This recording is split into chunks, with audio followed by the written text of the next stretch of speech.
Avec ses 3 collègues, elle vole depuis 26 heures et il lui en reste une petite dizaine à passer dans cette position qui semble si inconfortable. Sophie Adno est toujours dans sa capsule Crew Dragon qui fera 20 fois le tour de la Terre avant de s'amarrer à la Station spatiale internationale ce soir à 21h15 heure française. L'exploration spatiale qui a toujours été un moteur pour les ingénieurs. Et vous allez voir qu'en France, plusieurs start-up ont investi, notamment dans l'exploration lunaire. Explication Christine Chapelle et Olivier Cresta. Même si ça y ressemble, nous ne sommes pas sur la Lune. Mais à Cologne, en Allemagne, dans le centre d'entraînement lunaire de l'Agence spatiale européenne. Et voici Mona Luna, un astromobile conçu pour évoluer sur notre satellite.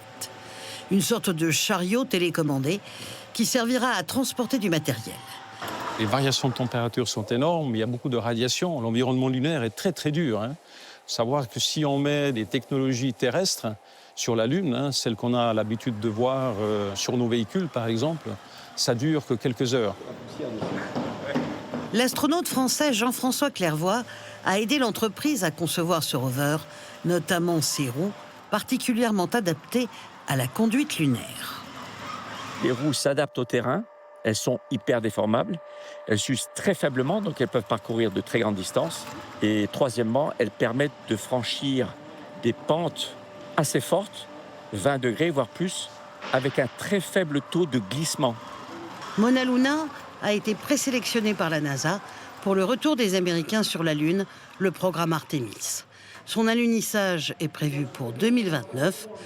En France, près de 200 start-up visent la Lune et les étoiles. C'est le cas de Spartan Space. Nous sommes à Septèmes-les-Vallons, au nord de Marseille. L'entreprise travaille depuis des années sur des équipements destinés aux milieux extrêmes, comme le pôle sud ou le fond des océans. La Lune est son nouvel objectif. C'est un camp de base, un peu comme un camp de base pour aller sur Mount Everest, ou un camp de base à une certaine altitude pour aller plus haut. Et là, c'est exactement la même chose. En fait, on va positionner cette maison sur la Lune et elle peut servir aux astronautes pour aller plus loin. Les Américains ont prévu de retourner sur la Lune, mais surtout d'y rester. Mais entre les radiations qui détruisent l'électronique et les écarts de température de 300 degrés entre le jour et la nuit qui fragilisent les matériaux, construire un habitat qui résiste dans le temps n'est pas une mince affaire. Ces camps de base seront plus faciles à envoyer. Il va se poser seul, il va se déployer. Et ensuite, les astronautes qui, eux, sont posés plus loin sur des zones plus sûres avec un atterrisseur destiné au vol humain, ils vont pouvoir venir jusqu'ici, monter à l'intérieur et se réfugier pendant quelques jours. Le grand ennemi pour les machines, c'est aussi le régolithe. Une poussière lunaire fine comme du talc, mais qui peut faire de gros dégâts. On l'étudie dans ce laboratoire. Premièrement, elle est très petite, donc elle s'infiltre partout. Deuxièmement, elle est très rugueuse, donc ça va venir attaquer les matériaux.